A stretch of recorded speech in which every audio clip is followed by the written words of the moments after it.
Welcome to the deep dive. Okay, so today we've got this stack of material all about a team that's, well, they're turning baseball completely upside down. Forget what you think you know about the game. We're looking at it very differently. Yeah, we're talking about the Savannah Bananas. Yeah. And they're not just playing ball, they're really changing the whole feel of it, Yeah. on the field, off the field, everywhere. Right. So our mission here is to really unpack what makes them tick. What is Yeah. this banana ball thing? Exactly. What impact are they having? And maybe what can we learn from them? Our sources cover, well, everything from how they started, their crazy style of play, their influence, and even where they might be going next. Or wait a story. So to really get it, we got to start at the beginning, right? Absolutely. Founded back in 2016, Savannah, Georgia. And they started out as a college summer team in the Coastal Plain League. Yeah, exactly. And most teams like that, they struggle a bit with attendance. It's pretty standard. But then Jesse Cole, the owner, he came in with this totally radical idea. It wasn't just about baseball. It was about putting on a show. And the why behind that is interesting. The sources point out that traditional baseball, well, it was facing issues, wasn't it? Oh, definitely. Games were dragging on. Youth interest was kind of dipping. The traditions felt maybe a bit stiff for some people. So the Bananas aimed to make it fun again. That's where banana ball came from. So what is banana ball? I love this description from one source. Yeah. Baseball having a baby with Broadway and the Harlem Globetrotters. That's pretty good. Yeah. It's designed to be faster, wilder, definitely funnier, and just way more creative than your standard game. It's baseball, but amplified. Okay, this is where it gets wild. The rules themselves, our sources laid them out. Games capped at 2 hours. Flat. That's it. Which is huge. Huge. And no walks. Pitcher throws 4 balls, the batter just sprints. And the defense has to scramble. Everyone has to touch the ball before the play's dead. Chaos. Absolute chaos. And maybe the craziest, fans catching a foul ball in the stands. Means a batter is out.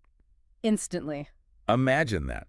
Plus the players themselves are, like, dancing and singing during the game. Yeah, constant interaction. But here's the crucial thing. It's not just a gimmick.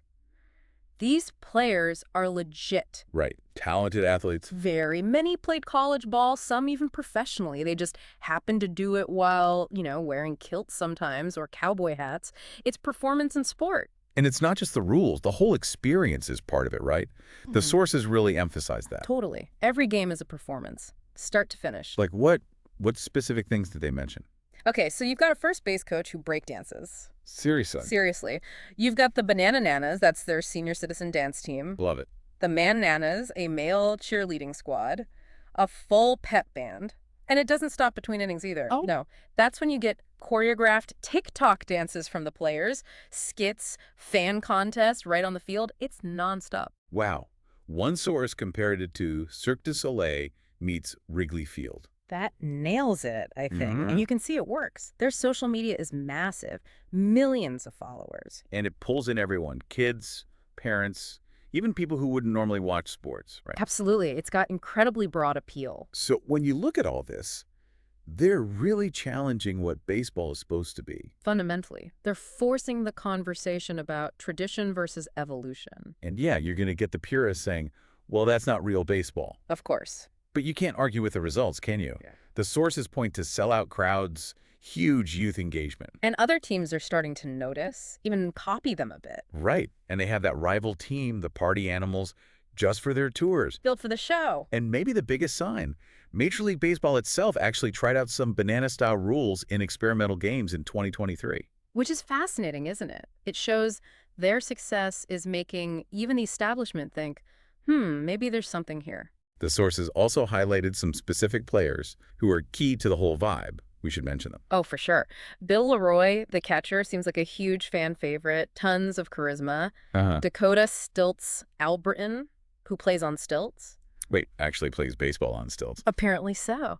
Then there's David the dancing umpire, moonwalking between innings. That's amazing. And Reese, the banana baby, just someone carried around dressed as a banana. Pure theater. It sounds like these guys aren't just athletes. They're performers, comedians. Exactly. Multi-talented.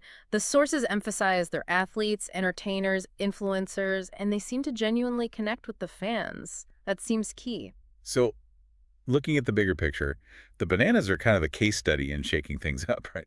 In disruption. Definitely. There are real lessons there. What do we pull out as the main ones? Three key takeaways. Yeah, I think so. First, don't be afraid to break the rules, or at least seriously question them. What worked before might not work now. Makes sense. Second, focus relentlessly on your audience. It seems like every decision they make is about fan engagement and fun. Right. Audience first.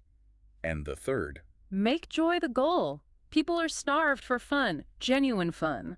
The Bananas deliver that in spades. Those are pretty powerful lessons. Yeah. Applicable way beyond baseball, I I bet. think so too.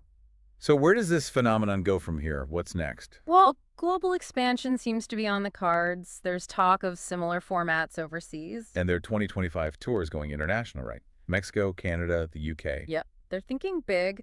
The vision seems to be this global network of fun-first baseball. Athletic, but also artistic. Someone compared it to the Olympics meets Saturday Night Live. That's some ambition. It really is. And other plans mentioned. Expanding merchandise, obviously. More tour cities, maybe a reality TV show. Oh, interesting. And even talk of banana ball academies teaching the baseball and the performance side. Wow. Plus, Jesse Cole's teased this idea of a banana dome, like a permanent stadium/theater. Okay, that sounds like peak bananas. But through all of this, one thing kept coming up.